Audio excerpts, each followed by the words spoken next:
Yeah. What up? Facebook, Instagram, Twitter, social media in general, YouTube. You already know what it is. It's your boy JGiddins, the father. As usual, we're here for the purpose of promoting fatherhood, right? So, the purpose of my channel is really to just give a platform for fatherhood to be discussed. I don't feel like there is enough promotion of the topic. But moving right along, what I want to discuss today on our channel is parenting in general, which I feel like it's a very vague topic, and obviously that covers a wide variety of discussion, but I feel it's necessary in order to kind of group in everything I would like to talk about. So we're just going to call this JGiddins, the father on parenting, more than likely, right? Now, the first thing I want to go over when it comes to parenting is what a parent is. You know what I mean? I don't even have a necessary order that I want to go about talking about this in, but I just want to make sure everybody knows what a parent is, right? Because too often we have this divisiveness when it comes to separation of a mom and a dad. Whereas you don't even have to be the mother or the father to parent a child. You know, like literally, like people don't understand that there are some moms and fathers who have children that are being parented by their teachers, you know, being parented by cousins, aunts, uncles, people that are coming over, because the job of a parent is never ending, and it's full circle. You know, it's not like you give birth to the child and then you just feed it and watch it grow. You know, you literally have to nurture everything that is within this child's well-being. You know, one of the things that I want to talk about, there's really honestly one word that I can say that will lead to like thousands of different topics and conversations, but appropriateness, right? Appropriate is a word that I use very commonly with my daughters, Journey and Justice, because the word appropriate is safe, right? In my eyes, it doesn't give too much information, but it also doesn't withhold too much from the child themselves, right? So certain things that are inappropriate that we all know are things that are sexual, right? No child should be discussing something sexual or should be involved in things that are sexual. There's a caveat to that because you have to educate your child, and I'll speak on that. But in general, children should not be involved in sexual things. They shouldn't be involved in cursing, swearing. And it's not that literally I think that the word bitch goes into their body and creates this evil child. It's the negative connotations or associations that go alongside the curse words we use. Like, sometimes it's not negative, but it might be sexual, you know, like ass, you know, like these are things that a child is not prepared to deal with. You know, what I always tell parents, and I want to kind of help people understand why it's inappropriate to use curse words around children. It's not just literally like, oh, you don't use curse words around children because you don't want them to say it. It's a lot deeper than that. There's a psychology behind it. Like, using curse words is directly associated with inappropriate behavior. Typically, right? You don't normally go around saying curse words when you're doing positive things, right? And then also, there's so much. I'll just leave it at that, right? I'll leave it at the fact that when you're speaking about, or when you're speaking of curse words, you're not talking about anything positive. And then on top of that, you want to keep in mind that children want to do everything you do, right? This might sound weird, but they literally want to do everything you do. Like, you can literally come home from work and say, you know, let's say your child's name is, I don't know, James, right? You can say, hey, James, come here, son. Listen, when you see a girl with a yellow shirt, punch her in the face, okay? That's what we do to girls with yellow shirts. And this child will literally process what you said and go, okay, right? And even if you say to them following after that, I was just kidding, don't really do that, they'll still subliminally in their mind somewhere have it in their head that their dad said to punch a girl with a yellow shirt. And we really have to understand how drastic of a measure it is to curse in front of your child. And it's crazy because it pains my heart when I'm out and about and I see people just doing inappropriate things around their kids, you know. Another thing is dress, clothing, and that's a touchy subject because a lot of people want to say, well, you can wear what you want to wear. Nobody can tell you what to wear, blah, blah, blah. Listen, I can't walk through a blood neighborhood with all blue on, a blue bandana, a blue rag in my back pocket, or walk through a Crip neighborhood with a red rag on, a red rag in my pocket, all red on, throwing up signs. And then when something happens to me, my defense is, oh, well, I can wear what I want to wear. That doesn't, be honest. Like, you would look at me like an idiot if you found me shot up in a blood neighborhood and I had on all blue. The first thing you would say is, why were you there, right? Which could lead to the other argument of, well, I can be wherever I want to be, right? 1 second.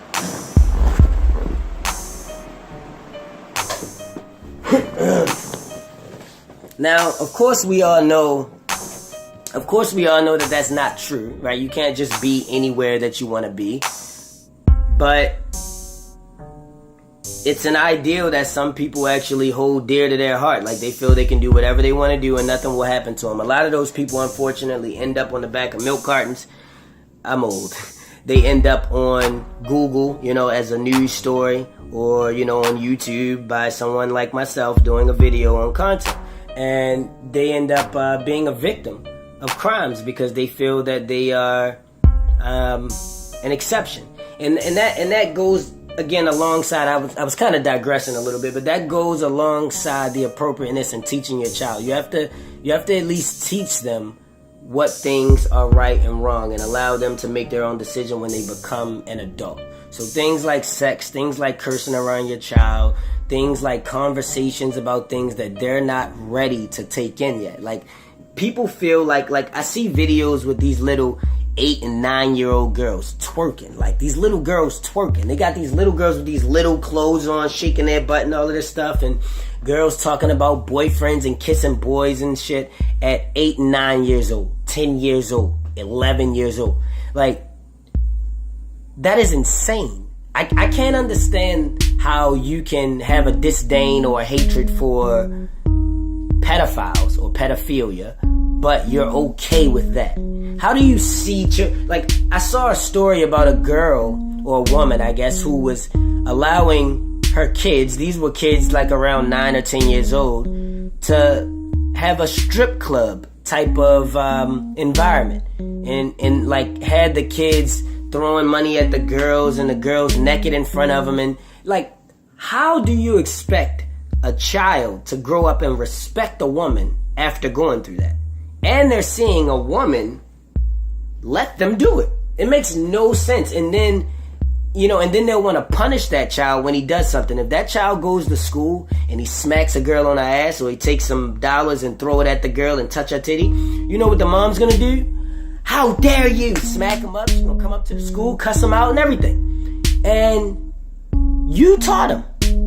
You know what I mean? And it's the same thing with cursing. It's the same thing with disrespect. We teach our children, you know, a lot of people teach children aggression and anger.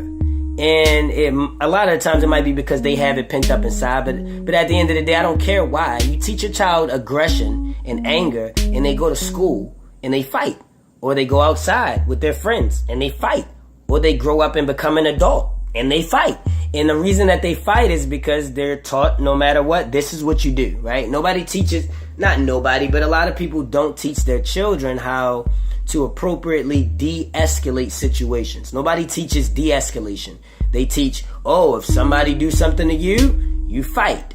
Fighting is, in my opinion, weak, right? Fighting to me is what someone does when they no longer have the capability or the intellect to verbally convey what they feel, right? So when you're looking at somebody and you say, shut up, you're stupid. And they say, well, shut up, you're stupid because my grades are higher than yours. And you don't have a reasonable defense. You're like, well, fuck you, let's fight, right? That's what people, because your brain is not capable of overstanding the problem that you have. So you have to teach children at a young age to be able to overcome these these influences of fighting and aggression and anger. These are the things that lead to murders and the things that lead to, people kind of growing up and going through situations, where they end up in jail and things like that. Love and compassion are also something that's missing in our communities a lot of times nowadays. I don't want to blame social media and the internet and all that because, even though I'm a little bit older, I'm still not, off of the social media wave. I actually love social media. However, I think that it's important for parents to help children understand the importance of love and compassion. If you don't teach your child love and compassion, they won't be able to teach it to anybody else. Like, we literally, I think, fail to realize as parents that your child literally knows nothing. Like, your child literally knows nothing. We think that, if I tell my child, shut up, stupid, they know they're not really stupid. They know I'm just saying it because I'm upset. No, they don't. Like, your child literally feels what you tell them. And people take that for granted. They say whatever they want to kids. They treat kids however they want to treat them. And it's just ridiculous. You have to understand that children's minds are very impressionable. Very, like, everything you say and you do, they want to do it too. They see you curse, they want to do it. They see you fight, they want to do it. You have to understand that in order to be a parent, it takes a lot more than just laying down and having sex with somebody. Like, you have to actually dedicate your life to this child, that correlates with the reason that people have children, which leads to whether or not it'll be a successful, parenting or parenthood or not. If you're having a child because checkmate, which some people call trapping, you know what I mean? Some people have children because they think this guy's gonna leave and they don't want him to leave. Or, they think that it's gonna make their relationship stronger. Or they think like, if we had a kid, I know they would love me, so let's have a kid, And they don't think about the fact that when you have a child, your life is over. When you have a child, your life is over. If you don't agree with that, you shouldn't have a child. And I don't mean your life is over, meaning kill yourself, you can't do anything. I mean, you come second to your child. Point blank, period. You want that job, that nice job? If it comes in between your child, you don't get it. You want that nice car? If it comes in between you and your child, you don't get it. You want that hot girl over there? If she's coming in between you and your child, you don't get it. But a lot of people, they don't understand that. They don't understand sacrifice. They don't understand the importance of morality, right? Which brings me to another subject. I mean, we could talk about this all day, but morals is something that we really need to teach our children. We need to teach them morality. Teach them right from wrong and the importance of right from wrong. We all know that everybody's out here for self. Everybody's trying to just do what helps and benefits them. But that's no reason and no excuse to do it. It really just isn't. It's weakness. It's like fighting. When you fight, it means you've lost control of your verbal ability to convey yourself. So you just want to fight because you're weak and you have no power outside of physical power. And we really just need to understand that racism, things like racism, things like biases and, treating people differently based on things that you shouldn't, they all stem from childhood. A lot of those things stem from childhood, how people were raised and what they were taught and what they saw the people that they looked up to do.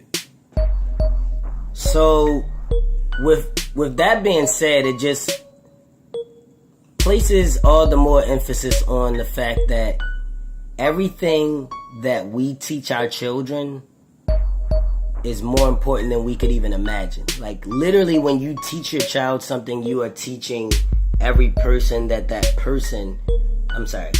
literally, when you teach your child something, you're teaching every person that your child comes into contact with something about you, something about them, and something about the way people feel about them, which is then affecting the way they feel. Like, the entire world is connected. Like, we really have to understand this, and that's what equality is about. That's what understanding that we're all different, but we can still love each other is about, It's really just about love and promoting positivity and optimism in our children. Children nowadays have very little reason to feel optimistic about anything. I mean, everybody around them is pissed off, upset, angry, cursing, mad about this, mad about that. You know, nobody's taking time to put themselves to the side for their child. And when I say themselves, I don't just mean, oh, I got off work and now I'm here and I got an hour and I'll talk to you. I mean, the things that you like to do yourself, separate them. And I don't mean things like partying. I mean things like cursing. You know, things like speaking down to people around you. If you think about all the negative connotations or the negative associations with phrases that you use, little things like that. And then also education, you know. When I say education, I'm sorry, because school comes to mind when you say education. When I say education, I mean educate your child on everything. Everything. Like, you literally have to understand that they know nothing. You have to treat your child like they are an idiot. I mean, like, I hate to say it that way, but like, you literally have to treat your child like they are an idiot. When you tell them, you know, hey, you can't do that. You can't just say, hey, don't do that, and leave it at that. They're going to think that the reason they can't do it is because they're going to get popped. When really, them getting popped has absolutely nothing to do with why they shouldn't do it. Like, for instance, if your child touches, and this is just a kind of an example that you can use and apply to other things. If your child touches the stove, right, or you turn on the stove, your child touches the fire. You don't go over to your child and say, don't you touch that, and then let them walk away crying, or you just let them go. Like, that child knows nothing about fire. That child knows nothing about what it feels like if they do touch it. That child knows nothing about why they shouldn't do it. The only thing they know is, don't let you see me do it. You understand? Like, literally the only thing parents are teaching children is, do this behind my back. Don't let me see you do this. If I see you do this, this will happen. But nobody teaches. That's a lie. I don't want to keep saying nobody. I'm sorry. A lot of people don't teach why.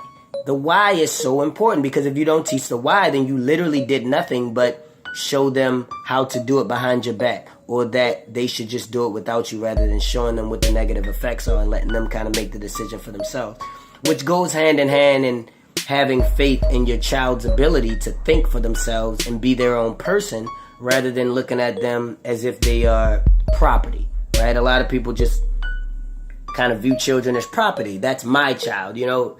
Children are much better than parents, you know. Like, children are much better than adults. They have everything we have in our DNA and more. Like, they are superior to you. I want all you parents to know, moms and dads, if you're watching this, your child is superior to you. You may talk down to them and you may treat them worse, but they are superior to you. And it is your job to make sure that they are better than you. If you're not seeing through to that, then I don't know what your purpose of having a child was. That's about all I got right now for parenting, guys. In closing, make sure that you are teaching your child a wealth of knowledge, and make sure that you are pushing your child to be better than you in every way. All the things that you know about yourself that are your downsides or your flaws or failures that you hide from people, make sure your child does not develop them. Teach your child to be better than you. I hate hearing and seeing people talk down to their child as if their child is less than. A child is far greater than you. Far. First off, you're going to be dead and they're still going to be here. So number one, they're more important than you. Number two, they have such a better chance than you did at survival because they have you. It's all about you caring about them more than you care about yourself. And selflessness should go hand in hand with parenting. I just don't understand how it doesn't. That's about all I got for you guys, man. It's your boy JGiddins_the_father out. Make sure that you guys follow me on my Instagram page at JGiddins_the_father. Make sure that you subscribe to my JGiddins_the_father channel. There'll be more videos to come. Hey, listen.